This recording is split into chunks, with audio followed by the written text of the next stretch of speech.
ధైర్యం ఏమిటో తెలుసా? ఈ సుఖాలు వస్తాయి, దుఃఖాలు వస్తాయి, వీటిని తట్టుకోవడం ఎలాగా? తస్మాత్ సర్వేషు కాలేషు మా మనుస్మర యుధ్యచ మయ్యర్పిత మనోబుద్ధి మామే వైశ్యసి అసంశయక. 8వ అధ్యాయం అక్షర పరబ్రహ్మయోగంలో చెబుతాడు, అర్జున అందుకని నీకు టెన్షన్ అనిపించినా సరే, ఆందోళనగా ఉన్నా సరే, ఆనందంగా ఉన్నా సరే, భగవత్ స్మరణ మానకు, చేస్తూనే ఉండు. ఎప్పుడు మనం ఆందోళనలో ఉన్నప్పుడు 2 పనులు మానకూడదండి. 1 దైనందిన కార్యక్రమాలు మానకూడదు, 2 దైవస్మరణ మానకూడదు. ఈ 2 మానకుండా ఉంటే ఈ ఆందోళన మిమ్మల్ని ఏమీ చేయదు. దైనందిన కార్యక్రమాలు ఎందుకు మానకూడదంటే, డైలీ టైం టేబుల్ డిస్టర్బ్ అయిపోయింది అనుకోండి, మనస్సంతా పాడైపోతుంది.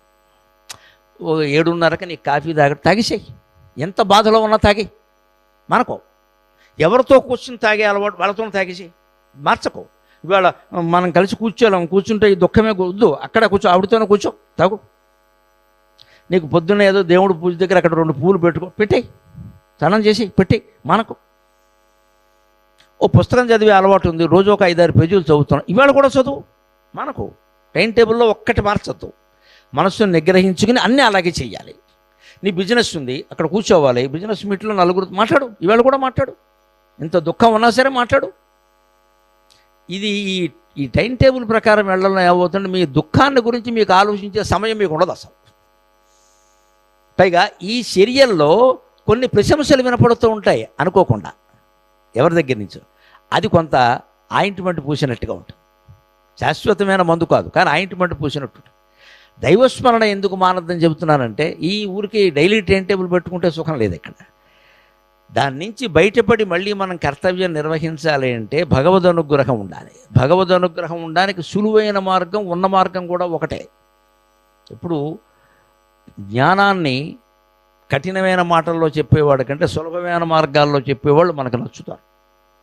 అసలు సులభ మార్గమే జ్ఞానం అనేవాడు ఇంకా బాగా నచ్చుతాడు. నీ ఇంటి ముందు తాటాకు మీద తేనె పూసేయి, తమలపాకు మీద ఆముదం రాసేయి, లక్ష్మీదేవి నీ ఇంట్లో ఉంటుంది. ఈ రకంగా మోసం చేసేవాడు చాలామంది ఉన్నారు. తాటాకులు తమలపాకులు మిగిలే, లక్ష్మీదేవి రాలేదు, ఇళ్ళు అమ్మేశాం. చెప్తున్నారని టీవీలో, తాటాకు మీద తేనె రాసేయి, తమలపాకు మీద ఆముదం రాసేయి, ఇంటి ముందు పెట్టి, దానికి లక్ష్మీదేవి ఎందుకు వస్తుందండి? మనకి మనసులో బాగా పట్టేసిన కళ్ళాపు జల్లితే కానీ లక్ష్మీదేవి రాదు. ఈ ఇంట్లో దొంగ నోట్లు పెట్టి కూర్చున్నాడు, దానివల్ల లక్ష్మీదేవి రావట్లా.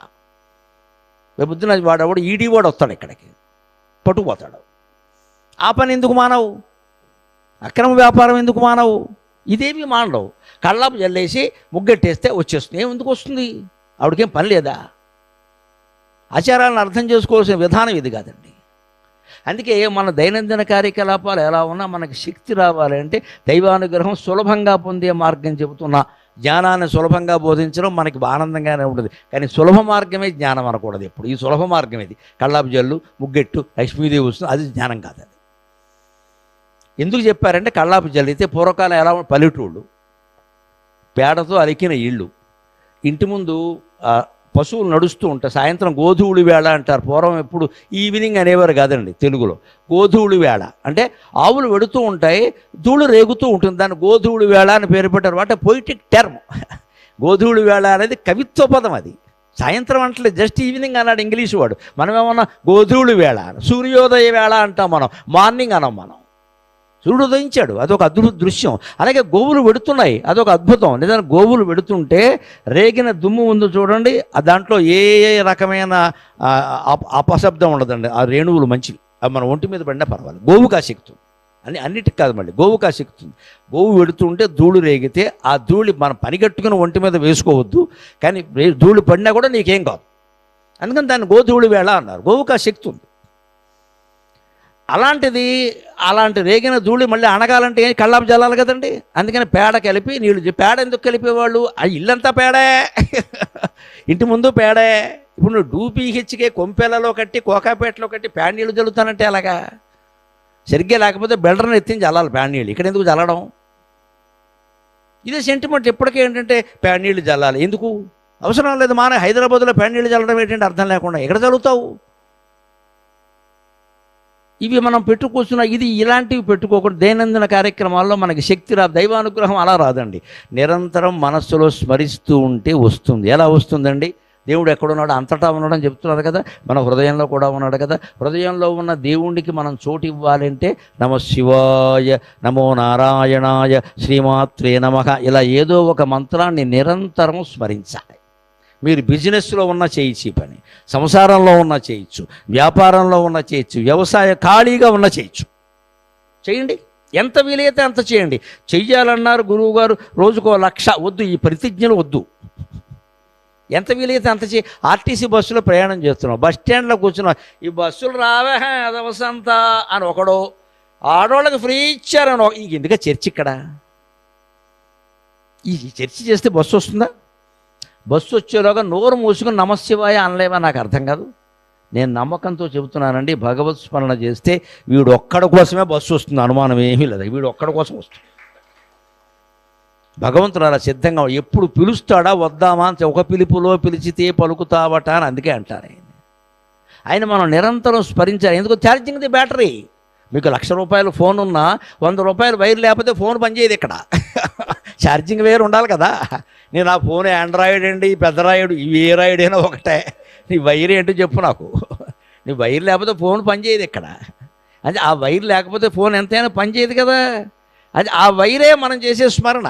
భగవంతుడికి మనకి కనెక్షన్ ఏమిటంటే పంచాక్షరి, నమశివాయ, నమో నారాయణాయ, అష్టాక్షరి, ఇలా మంత్రాలు ఉన్నాయి కొన్ని మనకి. మనం అందరం చేసుకోవచ్చు, ఇబ్బందులు. దానికి గురూపదేశం ఏమీ అవసరం లేదు ఇక్కడ. అలా ఉంటే ఏమవుతుంది? మనకి ఛార్జింగ్ బలం పెరుగుతుంది. అప్పుడు ఏమవుతుంది? నువ్వు సత్యానికి ధర్మానికి కట్టుబడినప్పుడు ఆ సత్య ధర్మాలు గెలవాలి అంటే భగవత్ స్మరణ చేయాలి. అర్జునుడు ఎందుకు, పాండవులు ఎందుకు యుద్ధంలో గెలిచారు? వాళ్ళు నిరంతరం భగవత్ స్మరణ మానలేదు. మీకు ఆశ్చర్యకరమైన విషయం ఏంటంటే 5గురు పాండవుల్లో ఒక్కడు కూడా కృష్ణుని స్మరించలేదు. వాళ్ళు కృష్ణ భక్తులు కాదు, కృష్ణుడిని కేవలం మేనమావ కొడుకు కింద చూశారు వాళ్ళు.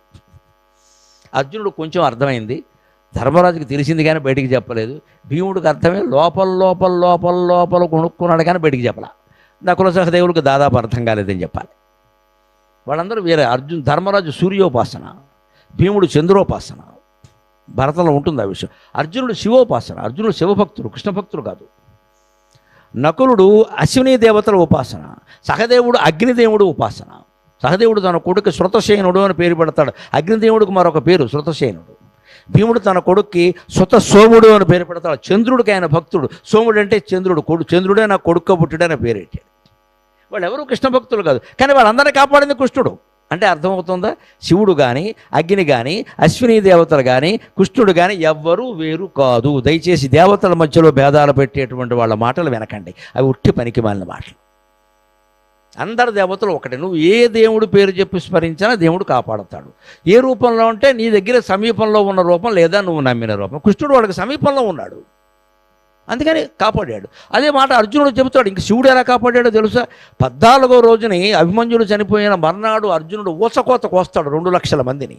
సామాన్యమైన విషయం కాదు. ఉట్టినే కత్తెట్టుకున్న వాళ్ళందరూ వంగి ఉంటే నరకాలి అన్నా కూడా 10 గంటలు పడుతుంది. 2 లక్షల మందిని చంపాలంటే సాయంత్రం అయిపోతుంది. ఉట్టినే ఆనపకాయ తరిగినట్టు తరగాలన్నా కూడా పడుతుంది. వాళ్ళు ఎదిరించి బాణాలు వేస్తుంటే ఎలా కోస్తాడండి? కోశాడు, 2 లక్షల మందిని కోశాడు. అయిపోయాక 15వ రోజున కృష్ణుడితో అంటాడు, బావా నాకు ఒక అనుమానం వచ్చింది. 14వ రోజు కాదయ్యా, ఇంకా కొన్ని రోజుల్లో నేను యుద్ధం చేస్తుంటే నాకంటే ముందు ఒక మహాపురుషుడు ఉన్నాడయ్యా.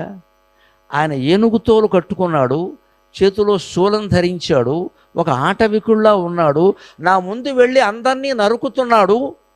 నేను వేసిన బాణాలు ఆయన నరికిన తర్వాత తగులుతున్నా. ఆయన ఎవడో అన్నాడు. నమ శివాభ్యాం నవయౌవనాభ్యాం పరస్పరాశ్లిష్టవపుర్ధరాభ్యాం నగేంద్ర కన్యా వృషకేతనాభ్యాం నమో నమః శంకర పార్వతీభ్యాం. అర్జున, నువ్వు ఎవరిని నిరంతరం స్మరిస్తున్నావో ఆ దేవుడే నిన్ను కాపాడాడు. అనుమానం ఏమన్నా ఉందా? పైగా నీకు స్పష్టంగా తెలిసేలా ఆధార్ కార్డు కూడా ఉందా? ఏనుగుతో ఎవడుకుంటుంది, శూలం ఎవడుకుంటుందని అడిగాడు. మరి పక్కనున్న కృష్ణుడి కంటే శివుడు ఎలా కాపాడాడు? పక్కనున్న కృష్ణుడు ఏమైనా తక్కువ వాడు? ఎన్నిసార్లు కాపాడాడు? ఆయన దెబ్బలు ఈయన భరించాడు. అంచేత కృష్ణుడు శివుడు ఈ భేదాలు ఎక్కడ ఉండవండి అసలు. నువ్వు ఏ దేవుడు పేరును స్మరించినా పర్వాలేదు. ఇంకో మాట చెబుతున్నా, నువ్వు ఏమీ లేదండి XYZ అని మంత్రంగా భావించు, దైవ మంత్రంగా భావించు దాన్ని. అమ్మహ కం కహ, తెలుగులో చెప్పుకుందాం, ఏం చెప్పుకున్నా, అమ్మహ కం కహ, దాన్ని నువ్వు దైవస్మరణగా భావించు, అదే చెయ్యి, అదే చెయ్యి, అదే చెయ్యి. అమ్మహ కం కహ అనే మంత్రం నిన్ను కాపాడుతుంది, అనుమానం లేదు. నీ భావనే ప్రధానం తప్పితే దైవ రూపం కానీ బీజాక్షరాలు కానీ ఏవీ ప్రధానం కాదు. ఈ బీజాక్షరాల మాయలో పడద్దు అసలు. మహామహిమ కలిగిన ఏకైక మంత్రం గాయత్రి మంత్రం, మిగిలినవన్నీ మామూలు విషయాలే, అంత పెద్ద పట్టించుకోకలు. ఒక గాయత్రి మంత్రానికి కొన్ని మినహాయింపులు ఉన్నాయి, దాని పుట్టుక వేరే, దాని వ్యవహారం వేరే.